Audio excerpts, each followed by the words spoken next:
Hello and welcome to YCZ classes. बच्चों, आज हम second half of chapter number 7 जिसका नाम है इलेक्ट्रोलाइट्स, हम यहाँ से आयोनिक इक्विलिब्रियम में हम इसको बच्चों डिस्कस करते हैं। यानी आयोनिक इक्विलिब्रियम अब हमारा यहाँ से शुरू हो जाएगा, जिसमें हम सबसे पहले जो है इलेक्ट्रोलाइट्स वाला टॉपिक पढ़ेंगे कि इलेक्ट्रोलाइट्स जो हैं ये क्या होते हैं। तो आइए लेक्चर को शुरू करते हैं विदाउट वेस्टिंग टाइम। इलेक्ट्रोलाइट्स क्या होते हैं बच्चों? जैसे कि आपने पिछली क्लासेस में भी पढ़ा होगा इलेक्ट्रोलाइट्स के बारे में, यानी आपने कंडक्टर पढ़ा होगा कि एक सबस्टांस ऐसा होता है कि जो कंडक्टर कहलाता है, एक सबस्टांस ऐसा होता है कि जो सेमी कंडक्टर कहलाता है, और एक सबस्टांस ऐसा होता है जो इंसुलेटर कहलाता है। ऐसा आपने पढ़ा होगा। यानी जो सबस्टांस अपने आप से इलेक्ट्रिक करंट को पास करता है उसे हम कंडक्टिंग सबस्टांस या कंडक्टर कहते हैं, और जो अपने आप से इलेक्ट्रिक करंट जो है, इलेक्ट्रिसिटी जो है वो पास करता ही नहीं है, उसे हम इंसुलेटर कहते हैं। और जिसकी कंडक्टिविटी जो है वो इंटरमीडिएट रहती है between that of the conducting substance, that means conductor, and insulating substance, that means insulator, that substance is called, you can say, semi conductor। ठीक है, तो इसी तरह से हम यहाँ पर इलेक्ट्रोलाइट के बारे में भी, ये जो अब कंडक्टर वाला मटेरियल आपने पढ़ा है उसे थोड़ा सा जहन में रखना। तो देखो बच्चों, इलेक्ट्रोलाइट हम कहते हैं, अगर आपको इसका डेफिनेशन देना है तो दो सबस्टेंसेस करके भी आप लिख सकते हो, या the substances which conduct electricity in aqueous solution are in molten state or molten form but never in solid state are called electrolytes। ये इसका डेफिनेशन है बच्चों। किसका डेफिनेशन है? इलेक्ट्रोलाइट का डेफिनेशन है कि इलेक्ट्रोलाइट्स कौन से सबस्टांसेस को हम कहते हैं? जो सबस्टांस अगर एक्वस सॉल्यूशन में प्रेजेंट है, एक्वस सॉल्यूशन का मतलब अगर आपने उसको, एक्वा मीन्स वाटर, अगर आपने उसको वाटर डाल के सॉल्यूशन बनाया है, उस समय वो अपने आप से इलेक्ट्रिसिटी पास करता है, अलाउ करता है, तो उसे हम इलेक्ट्रोलाइट कह सकते हैं। या फिर अगर कोई सबस्टांस जो है उसकी मोल्टन फॉर्म है, मतलब आपने कोई सबस्टांस लिया, आपने उसको हीट किया, वो मेल्ट हो गया, उसकी वो मोल्टन फॉर्म जो होगी, मेल्टेड फॉर्म जो होगी, वो मेल्टेड फॉर्म अगर अपने आप से करंट को पास करती है तो हम उसको इलेक्ट्रोलाइट कह सकते हैं। तो कुल मिला के मैं आपको ये बात कहूँ बच्चों कि एक इलेक्ट्रोलाइट जो होता है वो अपने आप से इलेक्ट्रिक करंट को सिर्फ और सिर्फ दो कंडीशंस में अलाउ करता है, या तो एक्वस सॉल्यूशन में, या तो इस मोल्टन स्टेट या मोल्टन फॉर्म में, but never in solid state. यानी सपोज करें आप बताएंगे कि जो सबस्टांस बेटा एक्वस और मोल्टन स्टेट में करंट अलाउ करता होगा, आप उसको सॉलिड फॉर्म में भी कहेंगे कि ये सॉलिड स्टेट में भी जो है इलेक्ट्रिक करंट को अलाउ करेगा, तो वो सॉलिड स्टेट में आपको इलेक्ट्रिक करंट कभी भी अलाउ नहीं दिखेगी, आपको उससे वो अलाउ ही नहीं करेगा, उससे इलेक्ट्रिक करंट, इलेक्ट्रिसिटी जो है वो सॉलिड स्टेट में पास होगी ही नहीं उससे।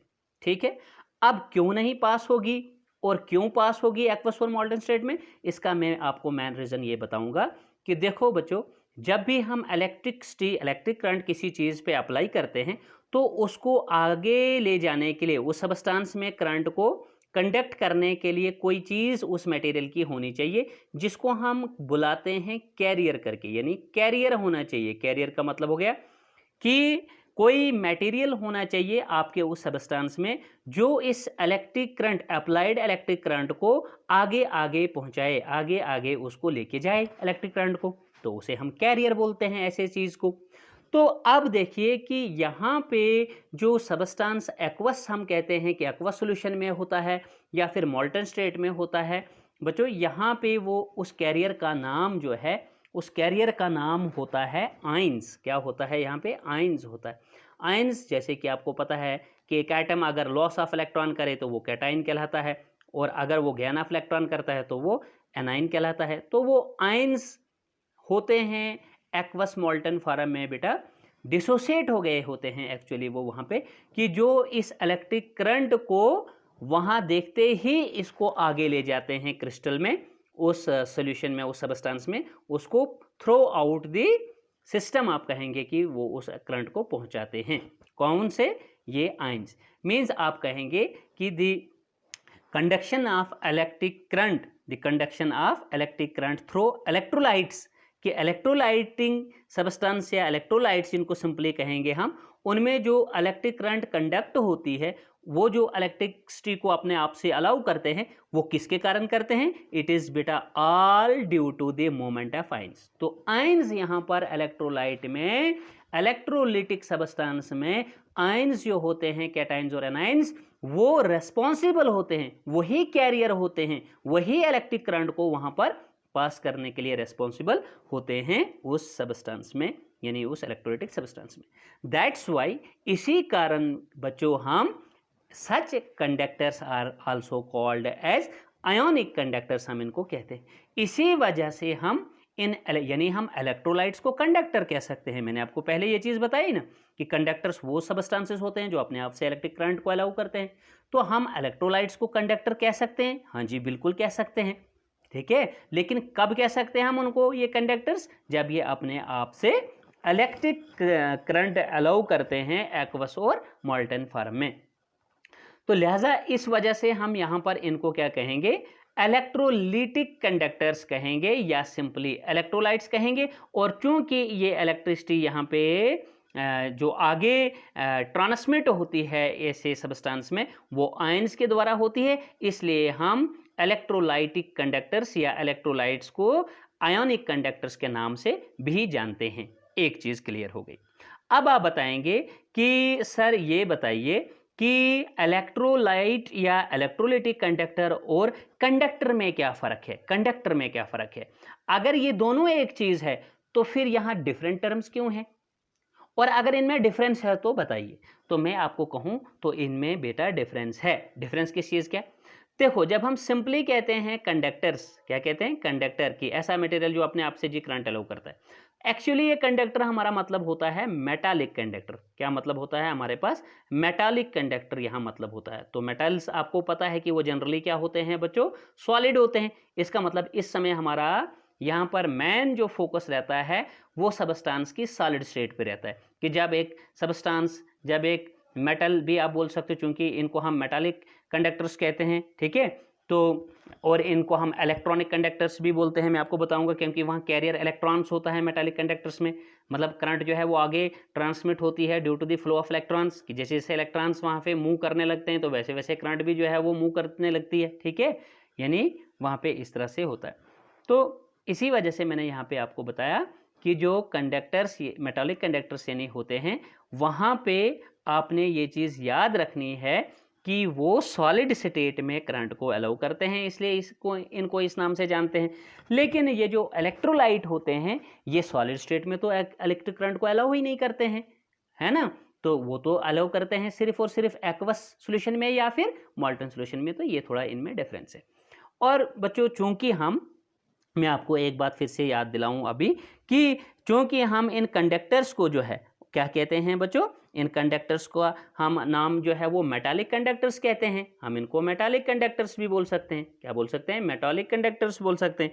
तो इन मेटालिक कंडक्टर्स में जो है, जो इलेक्ट्रिक करंट है, ठीक है, वो कंडक्ट तो हो रही है, यानी मेटल्स अपने आप से करंट को कंडक्ट कर रहे हैं। कैरियर कौन है वहां पे? तो आप बताओगे कि कैरियर मींस कि जो इलेक्ट्रिक करंट को ले जाकर आगे ट्रांसमिट करते हैं वो हैं इलेक्ट्रॉन्स। वो क्या है? इलेक्ट्रॉन्स। बेटा मेटालिक कंडक्टर में कैरियर ऑफ करंट जो है वो इलेक्ट्रॉन्स होते हैं। इलेक्ट्रॉन्स ही करंट को आगे आगे ले जाके ट्रांसमिट करते हैं। तो दैट इज वाई अगर यहाँ पे मेटालिक कंडक्टर्स में इलेक्ट्रॉन्स जो हैं वो कैरियर होते हैं, वो करंट को आगे पहुँचाते हैं क्रिस्टल में, through out the system, through out the crystal of that substance. तो लिहाजा इनको हम एक और नाम से जानते हैं मेटालिक कंडक्टर्स को। मेटालिक कंडक्टर्स को हम, metallic conductors are also called as, बेटा इनको हम कहते हैं इलेक्ट्रॉनिक कंडक्टर्स भी। क्लियर है ये बात?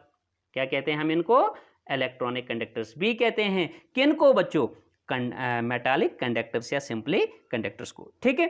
अब अगर मैं आपसे ये बात पूछूं कि प्यारे बच्चों मुझे जवाब दो कि आयोनिक कंडक्टर्स यानी जिनका नाम इलेक्ट्रोलाइट है या इलेक्ट्रोलिटिक कंडक्टर्स है, वो किस तरह से डिफर करते हैं, यानी वो किस तरह से मुख्तलिफ हैं इलेक्ट्रॉनिक कंडक्टर्स या मेटालिक कंडक्टर्स से? तो आप बताएंगे। यहाँ पे आपका आंसर मुझे होना चाहिए। आप वीडियो को पॉज कर सकते हैं और आप अपने आप से पूछ सकते हैं और फिर आप मेरा आंसर यहाँ पे देख सकते हैं।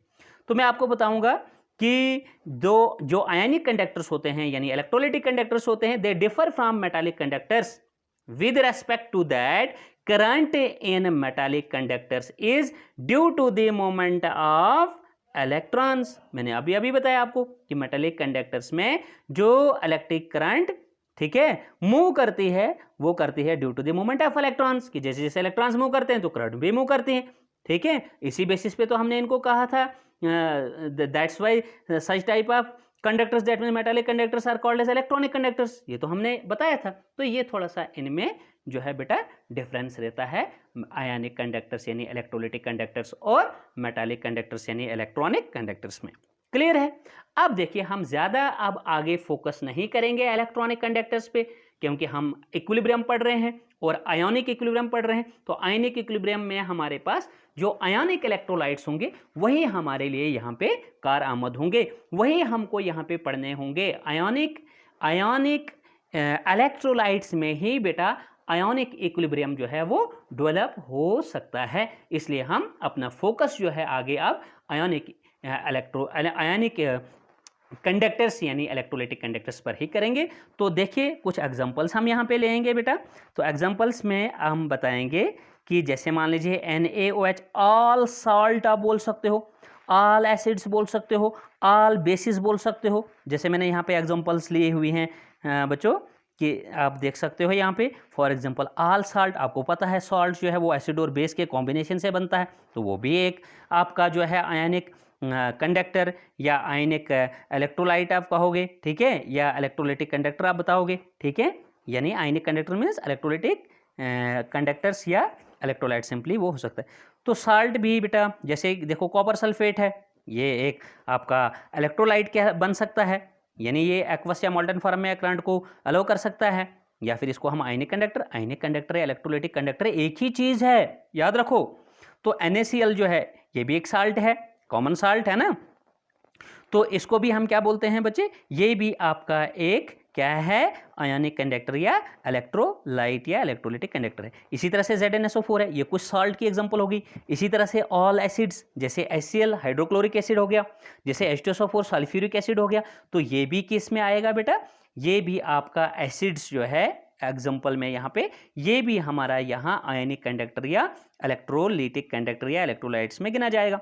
इसी तरह से ऑल बेसिस जैसे NaOH सोडियम हाइड्रोक्साइड है, जैसे पोटेशियम हाइड्रोक्साइड है, जैसे अमोनियम हाइड्रोक्साइड है बच्चों, these are all the you can say examples of ionic conductors. ये सारे जो सॉल्ट्स हैं, सारे जो एसिड्स हैं, सारे जो बेसिस हैं, ये क्या हैं बच्चों, ये एग्जांपल्स हैं हमारे पास किसकी, इलेक्ट्रोलाइट्स कहो या इलेक्ट्रोलाइटिक कंडक्टर्स कहो या आयोनिक कंडक्टर्स कहो। तो कुछ इसका हम इक्विलिब्रियम रिएक्शंस यहाँ पे आयनिक इक्विलिब्रियम इसका हम थोड़ा सा आपको दिखाते हैं यहाँ पे कि इस तरह से हमको रिएक्शंस लिखनी होती है। अब आपको इक्विलिब्रियम रिएक्शन पे जो रिवर्सिबिलिटी साइन रखते हैं बच्चों, वो तो हम लिखते हैं रिएक्टेंट प्रोडक्ट्स के बीच में, ये तो आपको मालूम है, ये तो कैरेक्टरिस्टिक्स वगैरह में मैंने आपको पीछे पढ़ा है इक्विलिब्रियम के। तो जैसे मान लीजिए मैंने एक एग्जांपल लिया HCl, तो आपने HCl पहचाना कि सब्सटेंस क्या है, HCl एसिड है, हाइड्रोक्लोरिक एसिड है। जब ये डिसोसिएट होगा, जब ये टूटेगा, समझ आ रही बात, जब HCl डिसोसिएट होगा, स्प्लिट अप होगा, तो ये आयंस में टूटेगा, ठीक है, क्योंकि आयनिक इलेक्ट्रोलाइट हम बार बार बता रहे हैं आपको। तो ये इसके आयंस क्या क्या आएंगे, एक आएगा H पॉजिटिव और प्लस दूसरा आएगा Cl नेगेटिव। क्लियर है। और ये एक्वस क्यों लिख रहा हूं मैं, जब हम HCl एसिड को एक्वस मीडियम में लेंगे, वाटर दिखाएंगे, उसमें डालते ही ये क्या हो जाएगा बच्चों, ये टूट जाएगा आयंस में, इसलिए हम इसका फिजिकल स्टेट यहाँ पर एक्वस लिख रहे हैं। एक्वस मतलब ये होता है कि जब कोई चीज सॉल्यूशन में होती है। क्लियर है ये बात। इसी तरह से आप सोडियम हाइड्रोक्साइड बेस का दिखाएंगे यहाँ पर equilibrium reaction, ionic equilibrium reaction, तो मैं NaOH को फिर से एक्वस दिखा रहा हूँ। इसी तरह से हम बेस को भी जब एक्वस मीडियम दिखाएंगे हम, तो वो भी डिसोसिएट होगी, तब तो रिवर्सिबिलिटी साइन तो आएगी इक्विलिब्रियम की साइन, तो डबल हेडेड एरो, तो यहाँ पे आ जाएगा Na पॉजिटिव, इसका आयन एक आएगा Na पॉजिटिव और वो भी एक्वस में सोल्यूशन में ही आएगा, और प्लस OH नेगेटिव, यानी sodium ion plus hydroxyl ion यहाँ पे इसके आयन से बनेंगे। ठीक है, चलो नेक्स्ट एग्जांपल है बेटा NaCl, ये एक सॉल्ट की एग्जांपल है। तो NaCl aqueous, NaCl sodium chloride जो सॉल्ट है ये आपने एक्वस फॉर्म में लिया, और यहाँ पे जब आपने इसको देखा कि ये डिसोसिएट हो गया आयंस में, क्या आयंस देगा ये Na पॉजिटिव सोडियम आयन और प्लस क्लोराइड आयन देगा। एक्वस इसका फिजिकल स्टेट लिखेंगे हम एक्वस में बार बार बता रहा हूँ आपको कि एक्वस जो है वो जब कोई चीज़ सोल्यूशन में होती है तब हम उसको उसका फिजिकल स्टेट मतलब कि उसका अपीयरेंस जो है वो एक्वस लिखते हैं। इसके बाद है बच्चों टाइप्स ऑफ इलेक्ट्रोलाइट। ठीक है, ये थोड़ा सा कॉन्सेप्ट आपने सीखना था इलेक्ट्रोलाइट्स के बारे में। ठीक है, उसमें हमने स्पेशल डिस्कशन की कि आयनिक इलेक्ट्रोलाइट्स जिसमें आयनिक कंडक्टर्स यानी जिनको हम कहते हैं जिनमें हमारा आयनिक इक्विलिब्रियम डेवलप होना है, और कुछ एग्जांपल्स लेके मैंने डिस्कस भी किया, तो ये इस पे हमने फोकस किया। अब टाइप्स ऑफ इलेक्ट्रोलाइट्स, देखो बच्चों इलेक्ट्रोलाइट की टाइप्स का मतलब हो गया कि इस चीज़ पे हम देखेंगे कि कौन सा इलेक्ट्रोलाइट जो है वो डिसोसिएट कितना होता है, एक्सटेंट ऑफ डिसोसिएशन जिसको हम बोलेंगे। यानी अगर आप बताओगे कि सर ये जो आप क्लासिफिकेशन बताने जा रहे हो इलेक्ट्रोलाइट्स की, ये किस बेसिस पे आ रही हैं, तो ये आ रही हैं on the basis of the extent of dissociation, on the basis of extent of dissociation कि कौन सा इलेक्ट्रोलाइट सर कितना डिसोसिएट होता है। तो इस बेसिस पे हमारे इलेक्ट्रोलाइट्स की दो टाइप्स हैं, दो क्लासिफिकेशंस हैं, दो टाइप्स हैं, दो क्लासेस हैं। One is called strong electrolyte and other is called weak electrolyte, और काफ़ी इंपॉर्टेंट भी है। तो देखो एक इलेक्ट्रोलाइट स्ट्रांग कब हो सकता है, a strong electrolyte can be called as strong electrolyte. An electrolyte can be called as strong electrolyte when it ionizes completely in aqueous or molten form or molten state. जब एक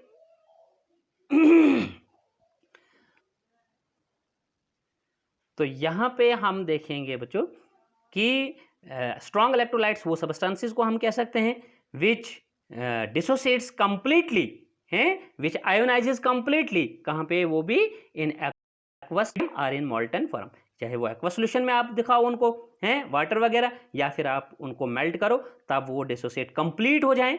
यानी suppose करो मैं एक इलेक्ट्रोलाइट दिखाता हूं आपको, suppose कीजिए, मान लीजिए कि आप याद रखना NaCl जो है, आप याद रखना ये साल्ट है और ये बेटा क्या है NaCl, एक स्ट्रांग इलेक्ट्रोलाइट है। स्ट्रांग इलेक्ट्रोलाइट का मतलब हो गया कि जस्ट इमेजिन कि इसमें मैं एक एग्जांपल बोल रहा हूँ, नहीं तो यहाँ पर बहुत सारे हो सकते हैं NaCl में मिलियंस ऑफ आयंस हो सकते हैं। मैं आपको बता रहा हूँ कि इसमें 100 आयन है, जस्ट एज एन एग्जाम्पल मान लीजिए कि इसमें 100 आयंस हैं। सर कितने आयंस हैं, 100 आयंस है। और अगर NaCl ओवरऑल न्यूट्रल है तो इसका मतलब 50 इसमें कैटायंस होंगे और 50% जो है इसमें वो एनाइंस होंगे।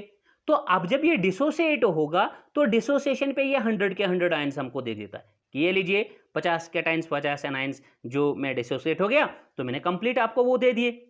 अब सपोज कीजिए जनरली कि जितने इसमें वो आयंस होंगे उतने डिसोसिएशन पे आ जाएंगे।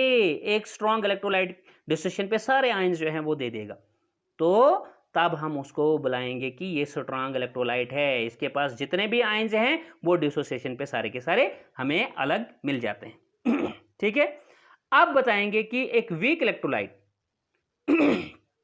बताएंगे डिसोसिएशन। एक और इंपॉर्टेंट चीज यहां पर स्ट्रॉन्ग इलेक्ट्रोलाइट्स के बारे में आप फिलहाल याद रखोगे वीक इलेक्ट्रोलाइट्स को डिस्कस करने से पहले कि dissociation reaction is irreversible. This is very very very important point जो आपको जहन में रखना है कि जब ये स्ट्रॉन्ग इलेक्ट्रोलाइट्स डिसोसिएट होते हैं तो भाई वो 100% डिसोसिएट होते हैं, वो जितने आयंस उनमें होते हैं सारे के सारे टूट कर आ जाते हैं। तो फिर बोलो क्या इसमें इक्विलिब्रियम, क्या ये रिवर्सिबल रिएक्शन हो सकती है? हरगिज नहीं। मैं बोल रहा हूं कि स्ट्रॉन्ग इलेक्ट्रोलाइट्स जो हैं वो आपकी रिएक्शन रिवर्सिबल नहीं बना सकते। उनकी रिएक्शन कौन सी मानी जाएगी? Dissociation reaction. तो dissociation reaction in case of strong electrolytes is irreversible. Irreversible मतलब वंस कि आपका इलेक्ट्रोलाइट डिसोसिएट हो गया वो दोबारा वापस रिएक्टेंट में नहीं आएगा। ठीक है, दूसरी चीज है strong electrolytes pass more current through their aqueous solution. अब देखिए हमने कहा कि ये इलेक्ट्रोलाइट कब बिहेव करता है, कोई सबस्टेंस वो बिहेव करता है इलेक्ट्रोलाइट कोई सबस्टेंस जब वो एक्वस या फिर मोल्टन फॉर्म में अपने आप से करंट को अलाउ करे। लेकिन अब जो सबस्टेंस ये स्ट्रांग होता है, स्ट्रांग जो इलेक्ट्रोलाइट होता है वो स्ट्रांग इलेक्ट्रोलाइट तब माना जाता है ठीक है जब वो 100% डिसोसिएट हो। यहां पर बात ये आ रही है कि स्ट्रांग इलेक्ट्रोलाइट्स जो है ज्यादा करंट पास करते हैं एक्वस सॉल्यूशन में। अगर तुम्हारा इलेक्ट्रोलाइट स्ट्रांग है और वो एक्वस सॉल्यूशन में स्ट्रांगनेस उसकी आ रही है, स्ट्रांग आ रहा है, तो एक्वस सॉल्यूशन में वो स्ट्रांग इलेक्ट्रोलाइट जो है वो ज़्यादा से ज़्यादा करंट जो है वो पास करता है अपने आप से, ये आपने याद रखना है। क्लियर है? नेक्स्ट पॉइंट है no equilibrium exists in strong electrolytes. मैंने अभी अभी ये बात आपको ऊपर बताई कि जो इलेक्ट्रोलाइट स्ट्रांग होता है उसमें कोई इक्विलिब्रियम नहीं होता। बेटा एक चीज याद रखो ना, इक्विलिब्रियम कब आता है? जब रिएक्शन क्या होनी चाहिए? रिएक्शन होनी चाहिए रिवर्सिबल। तो बोलो स्ट्रांग इलेक्ट्रोलाइट वाली रिएक्शन जो है वो रिवर्सिबल है, अभी मैंने ऊपर बता दिया वो इरिवर्सिबल है। तो बोलो स्ट्रांग इलेक्ट्रोलाइट में इक्विलिब्रियम डेवलप हो सकता है? नहीं, no no no no no no, never never never never, नहीं होगी। No equilibrium exists in strong electrolytes. Strong electrolytes में कोई इक्विलिब्रियम डेवलप नहीं होगा, because their dissociation is complete. कारण क्या है, क्या वजह है, क्यों इक्विलिब्रियम डेवलप नहीं हो पाएगा स्ट्रांग इलेक्ट्रोलाइट में? क्योंकि उनका डिसोसिएशन जब 100%, जब वो डिसोसिएशन कंप्लीट कर गए, मतलब जितने रिएक्टेंट्स थे तुम्हारे पास, जब वो सारे के सारे प्रोडक्ट्स में बदल गए, तो फिर रिवर्सिबिलिटी करेगा कौन? ठीक है, तो फिर जितने आयंस आपके उस इलेक्ट्रोलाइट में थे वो सारे डिसोसिएट हो गए प्रोडक्ट में, तो फिर वहां पे ऐसी सिचुएशन में रिएक्शन रिवर्सिबल नहीं होगी बल्कि इरिवर्सिबल होगी, और ऐसी रिएक्शन यानी इरिवर्सिबल रिएक्शन में इक्विलिब्रियम पॉसिबल नहीं है। क्लियर है बच्चों? तो एग्जांपल्स अगर आपको लेनी है तो अभी आप देख सकते हो कि स्ट्रांग इलेक्ट्रोलाइट का एग्जांपल आपको याद रखना है बच्चों। देखो अगर हम एसिड बेस के हिसाब से देखेंगे तो ये NaOH जो है ये एक बेस है और स्ट्रांग बेस है। अब आप इसको याद रखेंगे, एग्जांपल्स तो याद रखनी नहीं पड़ेगी, प्रैक्टिकली जो ऑब्जर्व्ड हैं। तो सोडियम हाइड्रोक्साइड एक स्ट्रांग बेस का नाम है, पोटेशियम हाइड्रोक्साइड एक स्ट्रांग बेस का नाम है, तो ये स्ट्रांग इलेक्ट्रोलाइट्स माने जाएंगे। देखो जैसे एसिड भी होता है ना, acid base, strong acid strong base, है ना, वीक एसिड वीक बेस, वैसा आप थोड़ा यहाँ पे भी मान सकते हो। ठीक है, स्ट्रांग इलेक्ट्रोलाइट वीक इलेक्ट्रोलाइट। अगर एक एसिड आपका स्ट्रांग है तो वो स्ट्रांग इलेक्ट्रोलाइट कहलाएगा, अगर एक बेस आपकी स्ट्रांग है तो वो स्ट्रांग इलेक्ट्रोलाइट्स कहलाएगी। ठीक है, तो इसी तरह से हम यहाँ कहेंगे। और साल्ट भी देखो NaCl आपका एक साल्ट है, तो साल्ट्स में भी एग्जांपल्स याद रखनी, जैसे सोडियम क्लोराइड हैं, जैसे सोडियम क्लोराइड आपका यहाँ पर जो है ये एक क्या है, आपका स्ट्रांग इलेक्ट्रोलाइट का एग्जांपल है। या फिर एसिड्स में आप HCl बताओगे, हैं, आप HNO3 बताओगे, आप H2SO4 बताओगे, ये स्ट्रांग एसिड्स हैं। ये डिसोसिएशन पे लगभग जितने आयंस इनमें प्रेजेंट होते हैं वो सब जो है वो डिसोसिएट कर देते हैं। ठीक है, समझ आ रही बात? तो ये था सब बेटा किसके बारे में, स्ट्रांग इलेक्ट्रोलाइट्स के बारे में। अब हम पढ़ेंगे वीक इलेक्ट्रोलाइट्स कि इलेक्ट्रोलाइट वीक कब होता है सर। बेटा इलेक्ट्रोलाइट वीक होता है, ये स्ट्रांग का उलट है। अब अगर स्ट्रांग इलेक्ट्रोलाइट आपको समझ में आ गया, उसका ही इन्वर्ट कीजिए, वीक इलेक्ट्रोलाइट हो जाएगा। कैसे? आप बताएंगे कि जो substances, the substances which do not ionize completely, सबसे पहली चीज बताएंगे कि जो सबस्टांसेस कंप्लीट आयोनाइजेशन देते ही नहीं है, जो सबस्टांस कंप्लीटली आयोनाइज होते ही नहीं है, 100% डिसोसिएशन जिसका आता ही नहीं है, तो ऐसे सबस्टांसेस को सर हम वीक इलेक्ट्रोलाइट कहने लगेंगे। क्लियर है? तो दूसरी चीज याद रखोगे, dissociation reaction is always dash dash dash dash dash dash. Video को पास करके जरा अपने आप से पूछो, मैंने पहले बोला कि वीक और स्ट्रांग आपस में उलट होते हैं एक दूसरे के, तो स्ट्रांग इलेक्ट्रोलाइट में ये चीज क्या देखी थी, डिसोसिएशन रिएक्शन इरिवर्सिबल थी, तो वीक इलेक्ट्रोलाइट में ये क्या होगी, रिवर्सिबल। क्लियर है? तो आयोनिक इक्विलिब्रियम पढ़ने जा रहे हो। आयोनिक इक्विलिब्रियम में आपने याद रखना है कि इक्विलिब्रियम आयोनिक जो होगा वो आपका वीक इलेक्ट्रोलाइट होगा। कौन सा इलेक्ट्रोलाइट में आयोनिक इक्विलिब्रियम होगा, वीक इलेक्ट्रोलाइट में। हाँ, ये चीज आप याद रखेंगे। तो dissociation reaction is always reversible in weak electrolytes, ये भी एक इंपॉर्टेंट फीचर है वीक इलेक्ट्रोलाइट्स का। उसके बाद याद रखेंगे कि क्या इक्विलिब्रियम एग्जिस्ट हो सकता है, बिल्कुल हो सकता है। इक्विलिब्रियम होने के लिए रिएक्शन का क्या होना जरूरी है, इक्विलिब्रियम अगर होना है रिएक्शन में तो रिएक्शन आपकी क्या होनी चाहिए बच्चों, रिवर्सिबल होनी चाहिए। तो रिवर्सिबल तो ये है, अभी हम ये पॉइंट डिस्कस किए ऊपर। तो equilibrium exist between dissociated ions, मतलब जो आपका इलेक्ट्रोलाइट है यानी जो वीक इलेक्ट्रोलाइट है उससे जितने आयंस डिसोसिएट हो गए हैं उनके बीच, और अनडिसोसिएटेड मॉलिक्यूल जो अभी डिसोसिएट नहीं हुए हैं इलेक्ट्रोलाइट से, उनके बीच जो है इक्विलिब्रियम डेवलप हो सकता है। यहाँ पे equilibrium exist between dissociated ions and undissociated molecules. कहाँ पे बच्चों, इन केस ऑफ वीक इलेक्ट्रोलाइट्स। कुछ एग्जांपल्स से डिस्कस यहाँ पे डिस्कस करते हैं, कुछ एग्जांपल्स हम। For example ammonium hydroxide. Ammonium hydroxide जो है ये एक बेस है, इसमें कोई शक नहीं है।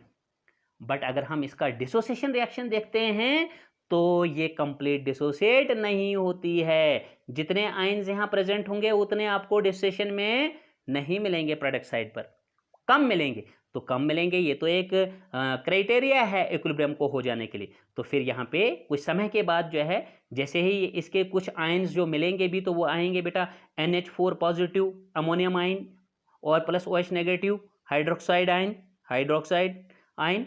तो अब देखिए ये NH4OH जो अमोनियम हाइड्रोक्साइड है, ये हमने एक्वस लिया है। एक्वस का मतलब हो गया हमने वाटर डाल के इसका सोल्यूशन किया है हैं। तो फिर जैसे एक्वस मीडियम इसको दिखाया तो ये डिस्टिलेट होने लगा और कम ही आए, पर आए तो सही। तो अमोनियम आयन वो भी एक्वस लिखेंगे फिजिकल स्टेट कि यही उस सोल्यूशन में ही मिला आपको, और हाइड्रोक्साइड आयन भी आपका जो है वो एक्वस सोल्यूशन में ही मिला। तो कुल मिला के हम यहाँ पर बात ये कह रहे हैं कि ये जो इक्विलिब्रियम रिएक्शन आपको इस अमोनियम हाइड्रोक्साइड वीक इलेक्ट्रोलाइट में देखने को मिल रही है, ये एक वीक इलेक्ट्रोलाइट में ही इक्विलिब्रियम पॉसिबल है। स्ट्रांग में तो इक्विलिब्रियम नहीं था।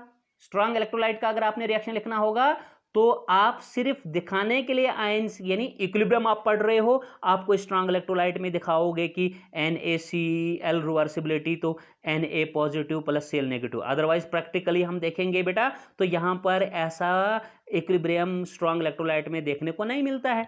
तो हमें फिर स्ट्रांग इलेक्ट्रोलाइट की रिएक्शन कैसे लिखनी चाहिए? जो भी रिएक्शन स्ट्रॉन्ग इलेक्ट्रोलाइट होगी उसका NaCl इरिवर्सिबल रिएक्शन से दिखाओगे। NaCl डिसोसिएट होगा लेकिन होगा गेव्स, ये बनाएगा Na positive plus Cl negative. Clear है? सारे आयंस इसमें आ जाएंगे। इसी तरह से ये concept of weak and strong electrolyte यहाँ पे खत्म हो जाता है। अब हम पढ़ेंगे बच्चों डिग्री ऑफ डिसोसिएशन। क्या पढ़ेंगे? डिग्री ऑफ डिसोसिएशन पढ़ेंगे। तो देखो इन्हीं के साथ ये एसोसिएटेड टॉपिक है, जुड़ा हुआ है, इसलिए मैं बेहतर समझता हूँ इसको इसी में कवर करना। तो डिग्री ऑफ डिसोसिएशन को सबसे पहली चीज आपने याद रखना है कि इसको हम अल्फा, एक सिंबल है जिससे हम इसको रिप्रेजेंट करते हैं degree of dissociation represented by the symbol alpha. अब इसका डेफिनेशन बताएंगे। It is defined as the number of ions dissociated. भाई किससे आयंस डिसोसिएट होने? आपके इलेक्ट्रोलाइट से। आप तो सेकंड हाफ इक्विलिब्रियम का पढ़ रहे हो ना, आयनिक इक्विलिब्रियम, तो उसमें मैंने सबसे पहले आपको क्या पढ़ा है? इलेक्ट्रोलाइट। ये हमारा पहला ही उसका उस हिसाब से देखेंगे तो ये हमारा पहला लेक्चर है, ठीक है। तो इलेक्ट्रोलाइट यहां पर हम बताएंगे वही आपका इलेक्ट्रोलाइट क्या होगा, उसमें देखना है हमने कि कितने आयंस इस इलेक्ट्रोलाइट से, और मालूम है इलेक्ट्रोलाइट कौन सा होगा बच्चे? वीक, कि इस इलेक्ट्रोलाइट वीक से कितने आयंस जो हैं वो डिसोसिएट हुए हैं out of the total ions of that electrolyte. कि उस इलेक्ट्रोलाइट में टोटल कितने आयंस छुपे हुए थे लेकिन डिसोसिएट होकर मसा ही आपके पास थोड़े ही आए हैं। तो आप बोलोगे कि सर जी इसमें जो है अभी बहुत कम आयंस जो हैं वो डिसोसिएट हुए हैं टोटल में से। तो वही उसी रेशो को हम DOD बोलेंगे। इसको हम ऐसे भी बोलते हैं degree of dissociation, DOD short में लिखेंगे, डिग्री ऑफ डिसोसिएशन DOD। तो इसी को DOD बोलेंगे इस रेशो को। यानी मैं एक डेफिनेशन फिर से ये डेफिनेशन रिपीट करता हूं। It is defined as the number of ions dissociated per mole of electrolyte. एक मोल ऑफ इलेक्ट्रोलाइट पर मोल हो गया कि अगर एक मोल ऑफ इलेक्ट्रोलाइट है, जैसे मान लीजिए मैं एक इलेक्ट्रोलाइट लेता हूं यहाँ पे, ठीक है, सपोज करें कि मैं यहाँ पे बता रहा हूँ कि आपका HCl, या सपोज HCl छोड़ो ये स्ट्रॉन्ग है, आप वीक ले लीजिए। आप बोल रहे हो कि NH4OH, चलो इसी को ले लीजिए, NH4OH है, ठीक है, ये एक मोल है। तो ये जब डिसोसिएट होगा तो कितने आयंस दे रहा है? कितने आयंस डिसोसिएट हो रहे हैं एक मोल ऑफ इलेक्ट्रोलाइट से? क्लियर है? Number of ions dissociated per mole of electrolyte. या तो बच्चों आप DOD डिग्री ऑफ डिसोसिएशन का ये डेफिनेशन सिंपल सा याद रखोगे, या फिर आप याद रखोगे it is also defined in other words as the ratio of the number of ions dissociated to the total number of moles of the electrolyte. क्या बता रहा हूं मैं? Ratio of the number of ions dissociated, कि जितने ions dissociate हो रहे हैं उनका रेशो इलेक्ट्रोलाइट से कितने आयंस डिसोसिएट हो गए, to the total number of moles of the electrolyte. कि total number of moles of ions कितने थे इलेक्ट्रोलाइट में टोटल में से, उसमें से कितने डिसोसिएट हो गए, इन दोनों का रेशो। यानी इट इज डिनोटेड बाय, ये मैंने आपको अभी बात ऊपर भी बता दी, it is denoted by degree of dissociation को हम अल्फा साइन से डिनोट करते हैं by the symbol alpha. Mathematically DOD को हम कैसे दिखाएंगे, डिग्री ऑफ डिसोसिएशन को? मैथमेटिकली दिस अल्फा, तो अल्फा का मतलब क्या हो गया, DOD degree of dissociation is equal to क्या है, number of ions formed on dissociation. जब एक इलेक्ट्रोलाइट डिसोसिएट हो गया तो कितने आयंस बनाए भाई उसने, कितने में से, divided by total number of moles of the electrolyte, कि उस इलेक्ट्रोलाइट में total number of moles of ions कितने थे, उसमें से कितने आयंस डिसोसिएट हो गए हैं। This will be called as your DOD, degree of dissociation mathematically. Clear है? इसके बाद बच्चों आप बताओगे फॉर, अब अभी अभी आपने पढ़ा स्ट्रॉन्ग इलेक्ट्रोलाइट क्या होता है, अभी अभी आपने पढ़ा वीक इलेक्ट्रोलाइट क्या होता है, तो अब याद रखना है degree of dissociation for strong electrolytes is equal to 1, alpha is equal to 1। ये आपको ऑब्जेक्टिव वगैरह में भी पूछा जा सकता है, और किस तरह से होता है वो मैं एक्सप्लेन करूंगा कि स्ट्रॉन्ग इलेक्ट्रोलाइट्स के लिए डिग्री ऑफ डिसोसिएशन कितनी होती है, वैल्यू इसकी 1 होती है। यानी इसका क्या मतलब है, what does this mean, that is number of moles of ions dissociated is equal to the total number of moles of ions of the electrolyte. प्यारे बच्चों, यानी इलेक्ट्रोलाइट जो डिसोसिएट हुआ है, जितने आयंस उसने डिसोसिएट किए हैं, जितने आयंस उसने डिसोसिएट किए हैं, उतने ही आयंस उस इलेक्ट्रोलाइट में प्रेजेंट थे। Total number of ions dissociated is equal to total number of moles of ions of electrolyte, और जितने थे वो सारे के सारे डिसोसिएट हो चुके हैं। तो आप बोलोगे कि क्या कोई और डिसोसिएट होने के लिए है, नहीं जी, बिल्कुल भी नहीं है। तो जब ऐसा होगा कि इलेक्ट्रोलाइट में सारे के सारे टोटल जो इलेक्ट्रोलाइट में आयंस थे वो सारे के सारे डिसोसिएट होकर चले जाएंगे, आ जाएंगे, तो आप बताओगे कि सर ऐसी सिचुएशन में अल्फा इज इक्वल टू क्या होता है, अल्फा इज इक्वल टू 1 होता है। क्या होता है, डिग्री ऑफ डिसोसिएशन का वैल्यू 1 होता है। अब मानिए यहां पर कि सपोज करें कि हमारे पास जो है बच्चों, जस्ट अ मिनट, तो हमने बताया था अभी डिग्री ऑफ डिसोसिएशन, आप बताएंगे सर स्ट्रॉन्ग इलेक्ट्रोलाइट के लिए किस तरह से ये 1 आता है। सपोज करो कि आप बताओगे, फटाफट से आपको याद आना चाहिए कि हमने अभी बताया था अल्फा इज इक्वल टू, ये अभी रेशो नहीं लिखवाया मैंने आपको, number of ions dissociated upon दिखा आपने total number of moles of ions of the electrolyte, है ना।